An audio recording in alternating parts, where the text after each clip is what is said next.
George Barrow. I'm a principal planner with DOMI. I'm going to be bringing us through the planning phase, or kind of the preliminary planning phase of this project, and then hand it over eventually to Amanda to talk us through the design.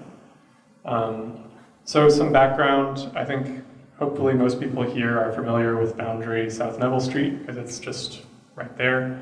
I used it to get here today. I'm sure many of you also did.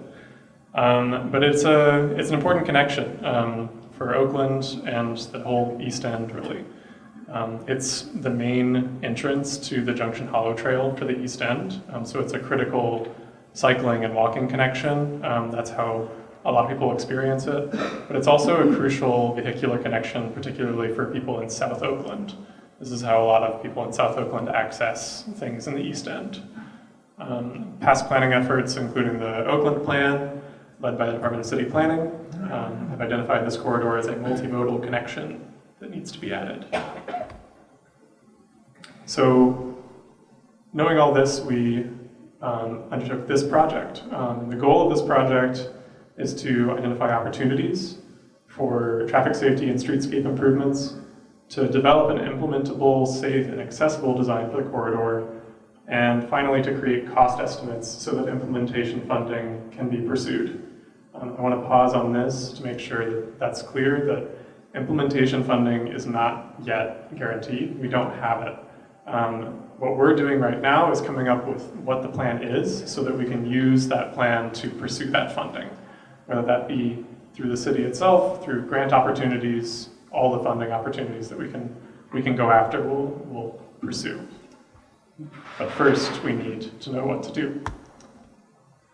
So, once again, we've got the project corridor here. This is kind of the corridor extents.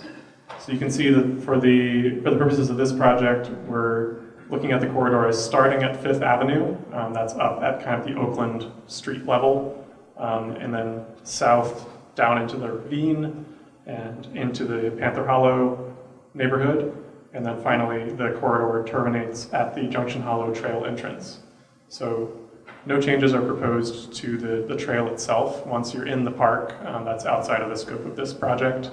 And then once you're on the other side of the 5th Avenue intersection, that's also outside of the scope of this project. We're just looking at that key connection from the 5th Avenue and Neville intersection down to the trail entrance. So to get started with this project, we first went out and collected some data.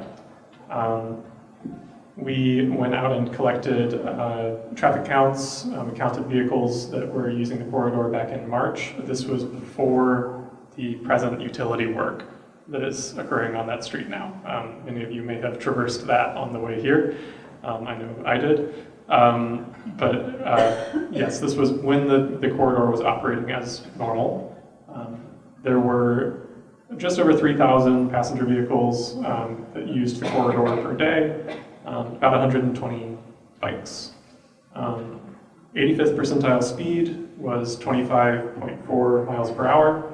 That's kind of an engineering-y concept. What that means is that 85% of drivers were driving at that speed or slower. But of course, that also means that 15% of drivers are driving faster than 25.4 miles per hour. The speed limit is 25 miles an hour. So, that means approximately 15% of drivers are speeding. Many of those are speeding quite quickly, as we heard in our outreach. So some safety data, some traffic safety data from the corridor. On the full corridor in the last 5 years, this was 2020 to 2024 inclusive, those 2 years. There were 19 crashes on the study corridor. The vast majority of those crashes were at the 5th and Neville intersection. So there were 3 pedestrian crashes on the corridor. All 3 of those were at the intersection of 5th and Neville. 8 of the 19 crashes were crashes that were recorded as causing injury. And the majority of these crashes are angle-type crashes. That indicates to us as practitioners that they're intersection-related. Angle crashes are usually related to turning movements. So an angle crash is one car hitting another at an angle, like rather than head on or rear end or something like that.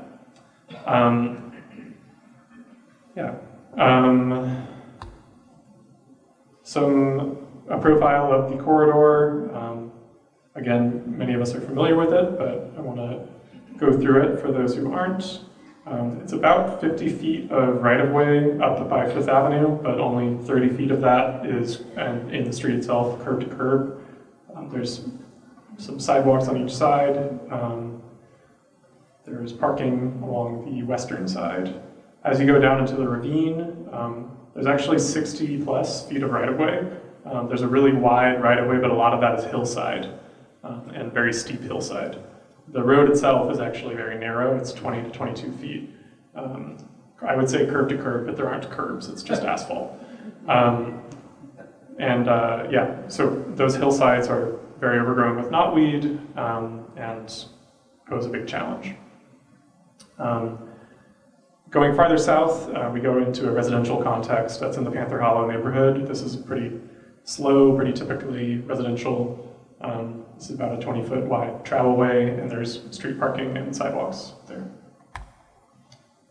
So we ran a preliminary public engagement phase from February to May this year, where we just kind of put our net out there and asked for people's experiences with the corridor. This was done via our Projects Engage page, which is still live. We actually have a survey up right now, so we will encourage all of you to go and take that survey. We will be plugging that survey throughout the meeting tonight. But in that initial survey that we put out, we found that 45% of the respondents said that they use the corridor weekly. 82% of the respondents ride bicycles on the corridor, so you can see a bit of a skew in our outreach. We got a lot of cyclists responding. This corridor is heavily used mornings and evenings, and 88% of respondents indicated that they're using the corridor to access recreational destinations. I mentioned earlier the importance of this street for connecting to the Junction Hollow Trail and the Greater Three Rivers Heritage Trail system, as well as the park. 45% of respondents said they were going to work. 11% of the respondents said they were going to school. So what did we hear from all of those respondents? We asked them a pretty general question about what their experience is with the corridor and what their concerns are. And they're summarized here in this presentation for a few key themes that we heard. First, it's a very steep and narrow roadway, which poses a lot of challenges. And there's the lack of a safe pedestrian route. So the part of Boundary Street / South Neville Street, the naming is actually also unclear where that name changes. Depending on what map you look at, it will change to a different place. The part in the ravine, down beneath CMU, does not have a sidewalk. The sidewalk ends around the CMU garage, and then there's no sidewalk until you get all the way down into the Junction Hollow neighborhood. So that lack of a sidewalk was a key concern that was raised. We also heard about drainage issues, potholes, and debris on the street, particularly at the intersection of John Kerr and Boundary. We heard a lot that the bike infrastructure here is disconnected. Here you can see a screenshot from the DOMI bicycle facilities map that we maintain internally of bicycle facilities that have been built out. So you can see the bike lane that exists just north of Fifth Avenue ends at the intersection, and then there's no dedicated space for bikes aside from the sharrows along the corridor until you get to the Junction Hollow Trail entrance. So it's a large gap here where I've highlighted it in red. We heard about the skewed railroad crossing. This is particularly a challenge for people traveling on wheels, whether that be a bike, wheelchair, scooter. It's a huge concern to get your wheel trapped in a railroad. I've crashed like that before. It's not fun. We have a sign up. there's a sign up, I believe, that says bicycles cross tracks at 90 degrees, and there's a bit of a new kind of expanded space for cyclists to try to do that, but it's still a challenge that we hope to address with this project. We also heard about poor lighting, overgrown vegetation. I mentioned that knotweed earlier, particularly in the late summer, it tends to go into the street, which encroaches even further into that already narrow street. We also heard that speeding and aggressive driving is common. Domi installed speed tables on this corridor a few years ago. We have the before and after data from that demonstrated that the speeding went significantly down after the installation of those speed tables, but speeding issues still persist, as we saw with that speed data that we saw earlier in the presentation. So we wanted to make sure that any of our proposals will maintain the speed tables, and those will be replaced. But we know that there's more that we can do to try to address this problem. So we also held a community walkthrough in April of this year. This was with some key project stakeholders. This is a big popular corridor, so we wanted to, before we went to the broader public, convene a small group of institutional and advocacy groups along the corridor that we knew would have key interest. So we went out and walked the corridor and saw all of the dangerous issues there. I want to shout out some of the groups that came out. We had representatives from Central Catholic, the University of Pittsburgh, Carnegie Mellon, the Carnegie Museums, the Belfield Boiler Plant Consortium, which was very cool to hear about, Oakland Planning and Development Council, OPDC, the Oakland Transportation Management Association, Bike Pittsburgh, City Council Districts 3, 5, and 8. This street is the boundary between all 3 of those city council districts, so they all have a part to play in this project, as well as staff from DOMI and the Department of City Planning. So you'll see that a lot of these issues on the screen are repeats from what we heard in our initial survey, but we talked a lot about the issues of the 5th and Neville intersection operations, the safety problems there, the proven crash history, talked about the speeding along the corridor, pedestrian and cyclist safety, loading and delivery operations, particularly with CMU and the museums. CMU has their new building going in down there that is well underway now, so we talked a lot about that development plan. We talked about student pickup and drop-off operations. This was particularly relevant for Central Catholic.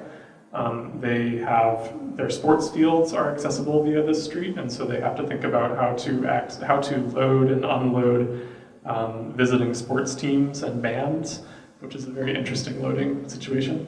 Talked about right-of-way limitations, utility impacts. There are utility poles all along this corridor, even though it is very narrow. So anything that we're proposing to do will have significant utility impacts that we'll need to consider, as well as the drainage issues along the corridor. And with that, I'm going to hand it over to Amanda to talk us through our plan alternatives. Just one mic. All right. Thank you, George. Now that he walked us through all of the background information, we can talk about what we came up with alternatives here.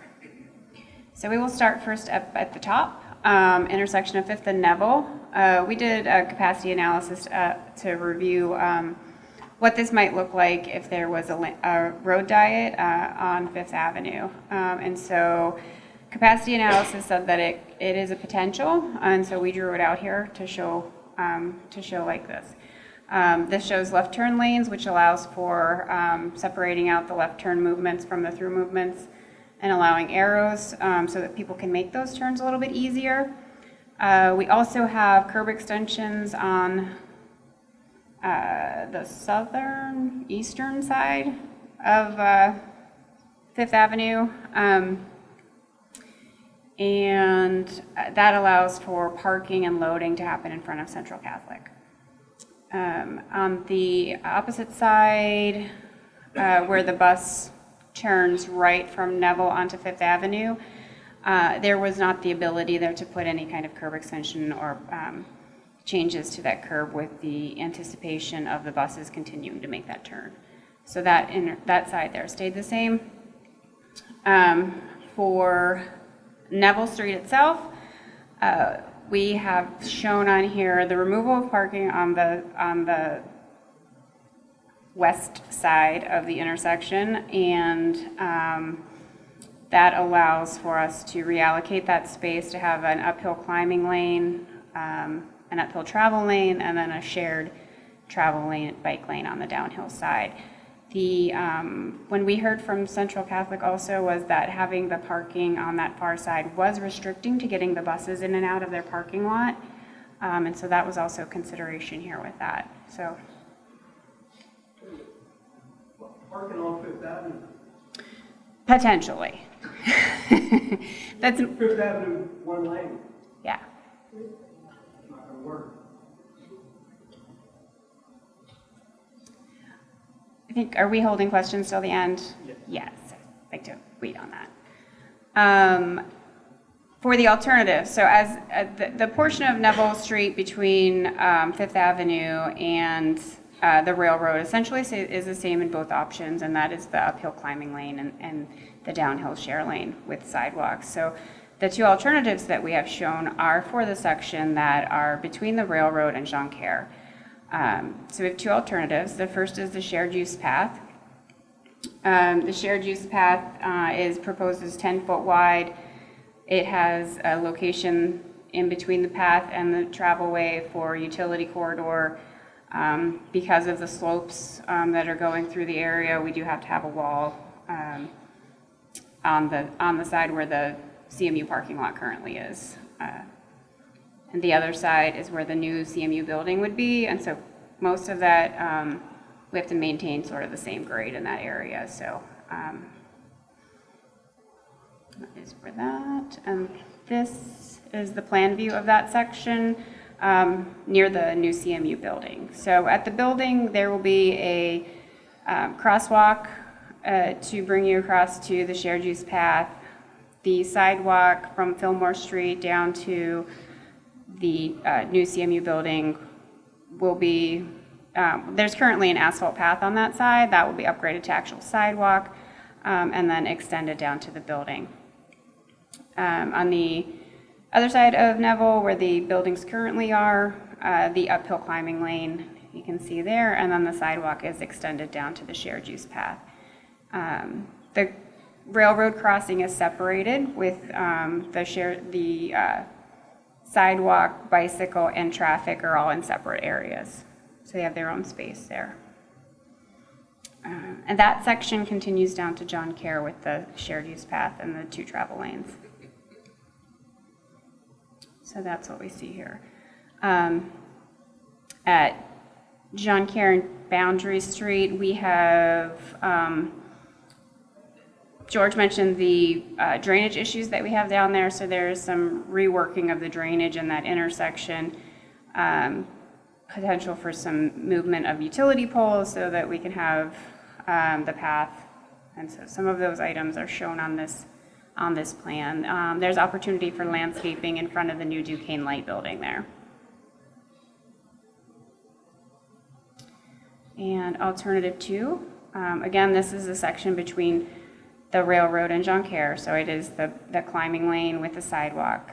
So it extends the same section that is on both alternatives between the railroad and Fifth Avenue. And this continues then all the way down to Jonquière. So we have the sidewalk, two travel lanes, and a separated bike climbing lane.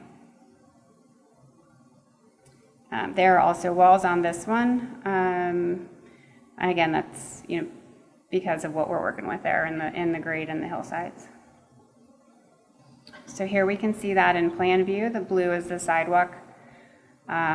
Sidewalk sort of the same as in the other option, except on this one it extends beyond the CMU crosswalk, and the uphill climbing lane is shown in green.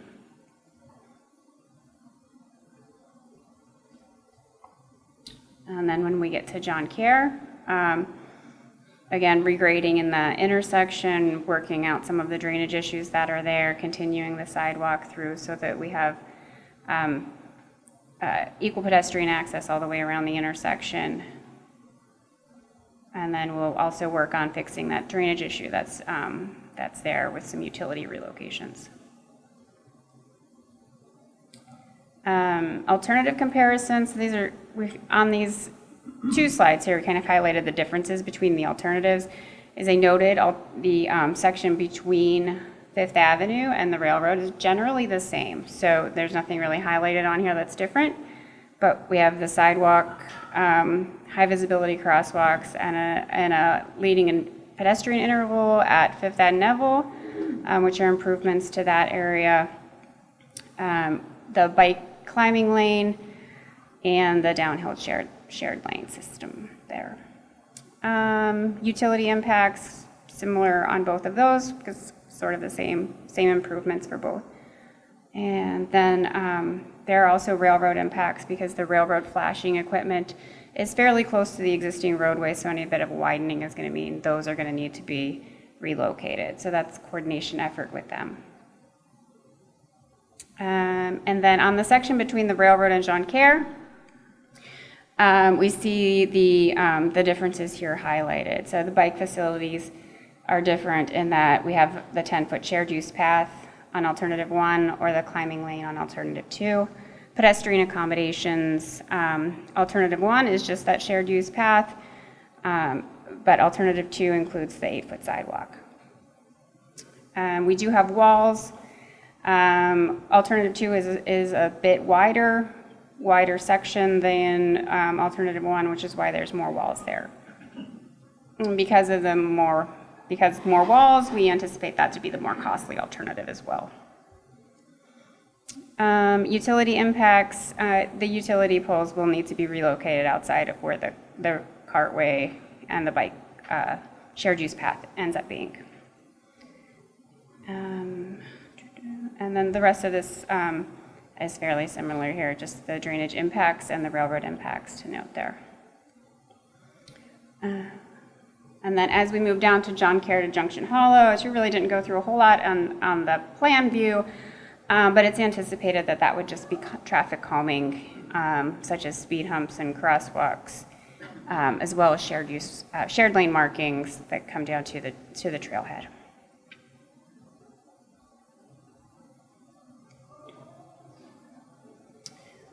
And is this where you want to take over here? Sure. Okay, so here you go. All right, thanks, Amanda. Maybe stay up in case we need to hand any questions to you. But now we're going to talk a bit about some of the next steps from here before we go into Q&A. So after today, we, the DOMI team, will be using your input to develop the recommended alternative. We're going to finalize the plan, present that plan to you, the community, and then starting next year, we will use that plan to seek funding for the recommended alternative. And now, do you want to facilitate or should I?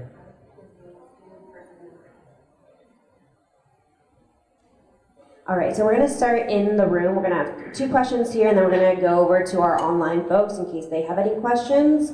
Any questions? Comments?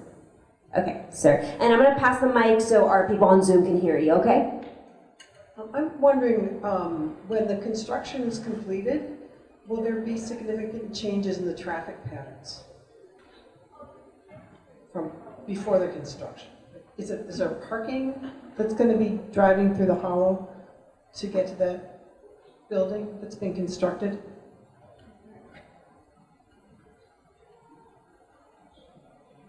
I think so. Probably the biggest change that would come to the corridor from how it is today would be maybe more people walking on it once there is a safe pedestrian route.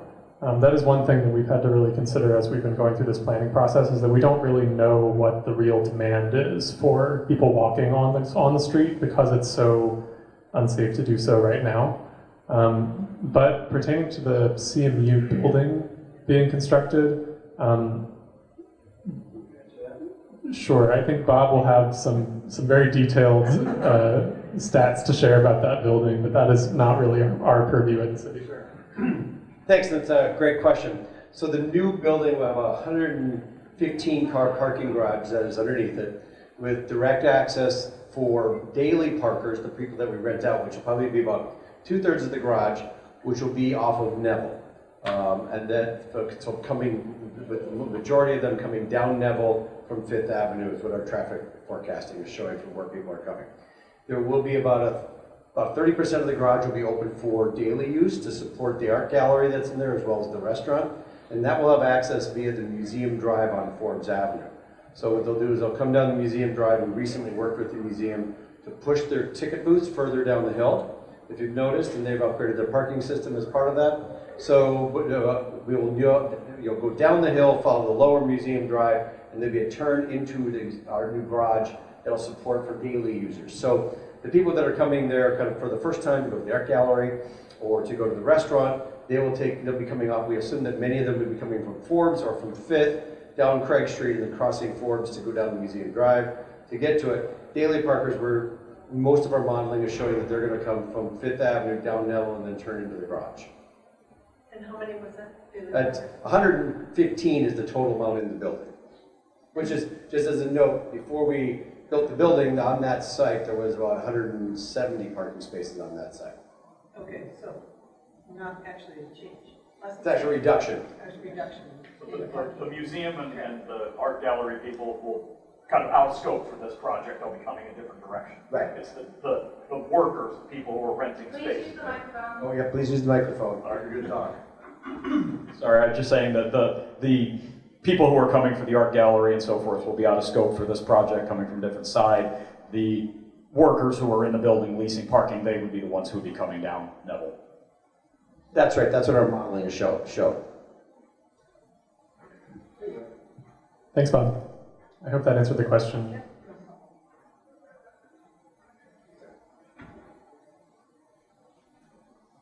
Have you considered changing the speed limit to 15 miles an hour? Even at the speed anyway, 15 miles an hour, they don't only go to 20. Also with the speed humps, try and go slower. The bike lane is going to be slowly anyway. So 15 miles an hour would sort of help people slow down. Yeah, that's an interesting question. The question was, have we considered dropping the speed limit to 15 from its present speed limit of 25? Amanda, you're the traffic engineer in the room. Do you want to say anything about that? So the 15 mile per hour speed limit could be something that is discussed for the Central Catholic School Zone area. And then as you go through, statutory speed limit for a road of this nature is no more than 25. And so another type of study would have to show that it would be reasonably reduced, which is difficult to do at 15. 15 is very hard to get a speed limit up. It's based on the existing speeds and it's based on context, and so there's not a lot of activity next to it right now either, which would make it harder to reduce to 15 miles per hour. Thanks. Let me ask you. Yeah. There's another entry point that the museum uses. Yeah, I'm coming with the microphone. There's another entry point that the museum uses that goes right on the boundary street. You're saying that they're going to circumvent that, they're not going to use that. They're going to cut a new road. That's why they moved those booths back up at the library museum. So they moved those booths down. I'm suspecting, you mentioned that this is going to be a new road. It's not going to be, they're not going to come out on Boundary Street and then go up to your building. Because that's the way it is now. I think we're talking about two different parking garages. There's the existing museum parking garage, which is accessed via the museum drive right now. Right, that'll continue to work that up through Craig Street. The existing museum parking garage The one It that is winds there, down and comes out on Boundary. yeah, it's at the bottom. There's an entrance there. It doesn't, there is an entrance, but that one's been closed for years. They've been using it. There's one on Boundary Street that's just for employee parking. Right. But you're not, so that's not gonna be the one that's used. That's what you're saying. You That has built a new nothing to one. do with what, that garage has nothing to do with what I was talking about. It's a separate garage altogether. So you circumvent that serpentine road that goes down to Boundary and you're gonna cut a new one. That's why you made them move the booths back. No, no. For the new parking garage that we are building, that's under construction, that's not been operating yet, Right. there'll be access from Craig Street to that garage for museum and restaurant users. The rest of the garage will be accessed from Neville, right when you come across the tracks coming southbound. How the museum is, but that's not related to how the museum uses any of their parking. Yeah, they don't, they haven't, but since Right. there's been building, they have. They opened it up. Okay. Okay, this will be our last question for the general Q&A, and then, because we really want to get people to the table so we can do one-on-one engagement.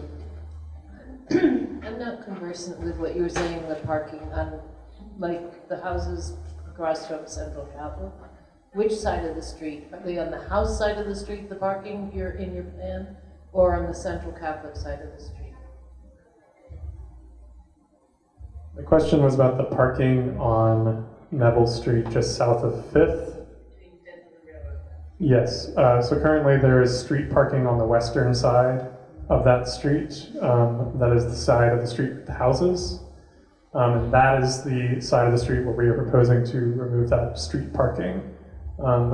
We have proposed this for a few different reasons. First, we heard from Central Catholic that the cars being parked on that side of the street posed a major challenge for them getting buses in and out of their campus. And then also, we wanted to try to complete the key bicycle connection up the hill, and that could not be fit in with the street parking there, given the present curbs. So then there's no street parking in the future? On Neville Street. On Neville Street? Yes. You're going to just take away all of the parking? Yes, on Neville Street. That's the proposal. So the side streets, the side streets would remain as is, but Neville, as it is today, would. The proposal is that Neville would not have street parking on it. But we're happy to talk more about that if any other questions come up. But for now, we'd like to go back to the tables and take a look at our alternatives.